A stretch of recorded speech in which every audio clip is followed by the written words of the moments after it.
In the bustling town of Oka, there was a salon everyone talked about, Ogechi's Hair Haven.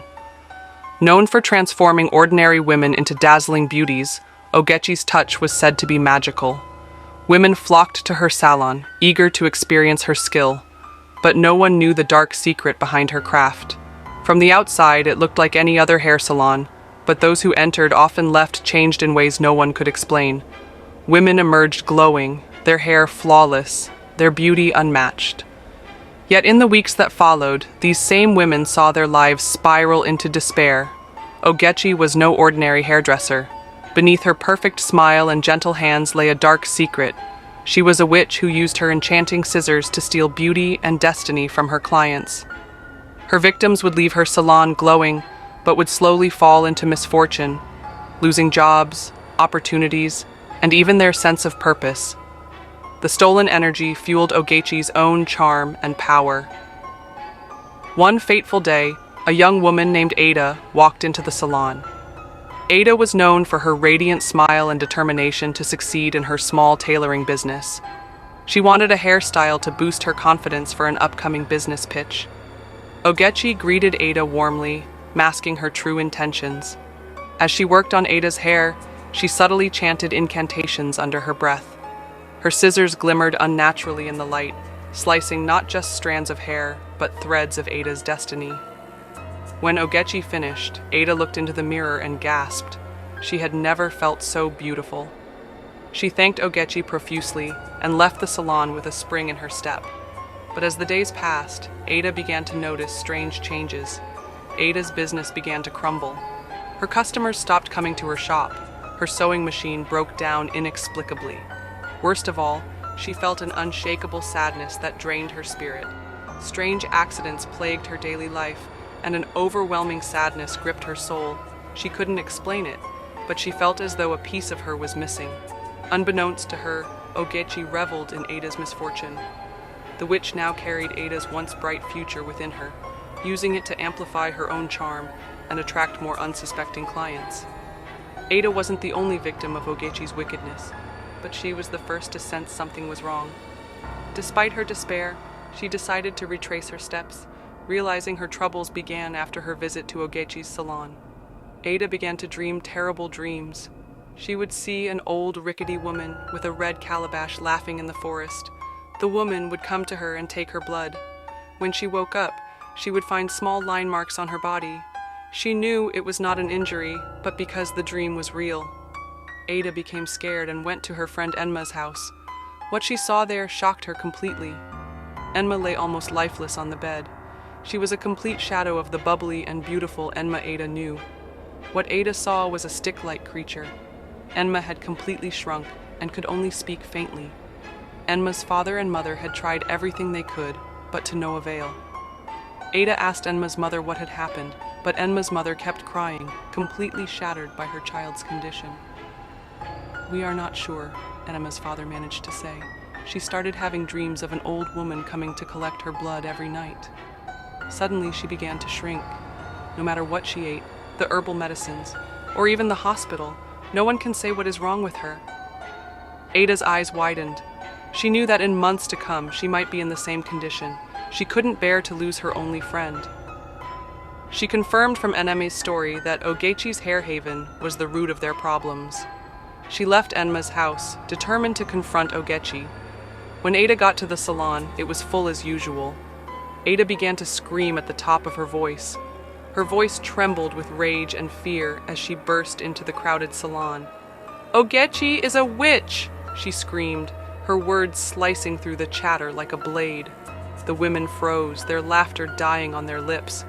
"She steals our blood, our lives with her cursed hands."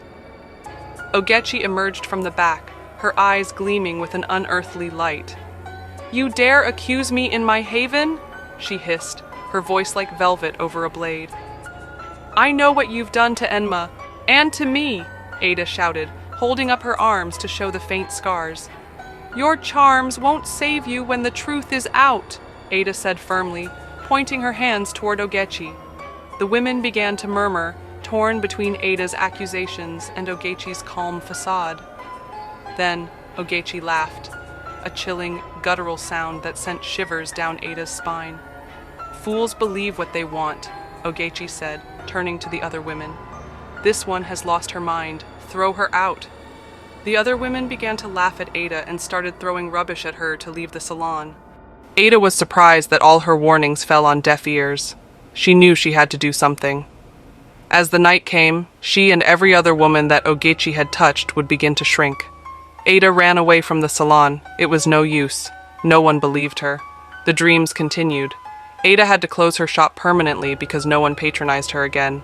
She sought a spiritual leader who could help her and the villagers, but everywhere she asked, no one knew of anyone with great powers. 2 days later, after the confrontation, a mysterious woman named Nkichi arrived in town. She had heard numerous things about Ogechi's hair haven and wanted to try it out. Disguising herself as an ordinary client, Nkichi entered the salon and asked for a simple braid. As Ogechi worked, Nkichi subtly observed her. She noticed the faint whispers of incantations and the peculiar glow of the scissors. When the session ended, Nkichi looked stunning, but felt an odd heaviness in her spirit. Her suspicions were confirmed. She left the salon and prepared to go on fasting. She dealt with using herbs as medicine to cure illness, but had never encountered a spiritual affair. Nkichi was an herbalist, known for her ability to uncover hidden truths through her gift of vision. No one in the village knew her, but she had heard whispers of Ogechi's uncanny transformations and decided to investigate. At midnight, Nkichi decided to go to Ogechi's salon to pray around the building.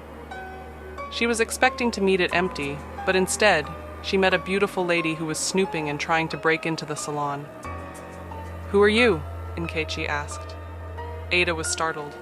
She thought the lady standing in front of her was with Ogechi, so she stood still, skeptical to respond. Nkichi could tell that the lady felt uneasy. "Do not be scared. I am Nkichi. I mean no harm," she said. "So why are you here?" "It's midnight," Ada responded, giving Nkichi a suspicious look. "I think there is something more about this salon, so I came here to pray over it and for all the villagers in this town." Ada began to laugh. She laughed so hard that her ribs hurt, and her eyes gushed water.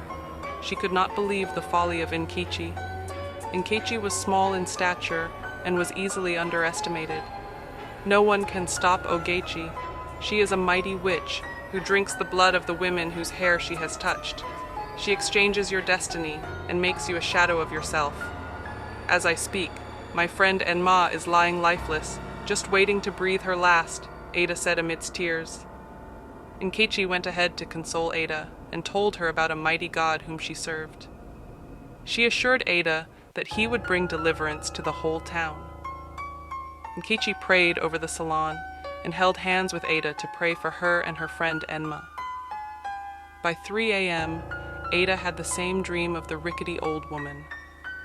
But this time, there was a large river separating her and the old woman. Ada could see the frustration of the rickety-looking old woman. The calabash she was holding seemed to also have cracks on it. Her cracked calabash trembled with power. "You think you're safe, child?" the old woman hissed. "I will get you. You'll never escape me." With a sinister laugh, she vanished into thin air. Ada woke up gasping, her body drenched in sweat. The air in her hut was thick with an oppressive silence. She sat up, clutching her chest, and whispered, "Something is coming, something terrible." At the first light of dawn, Ada rushed to Nkichi's hut. Nkichi, her trusted confidant, was grinding pepper when Ada burst in, her face pale. "Nkichi, I saw her again, the old woman. She said she'll get me." Nkichi froze, the pestle slipping from her hand.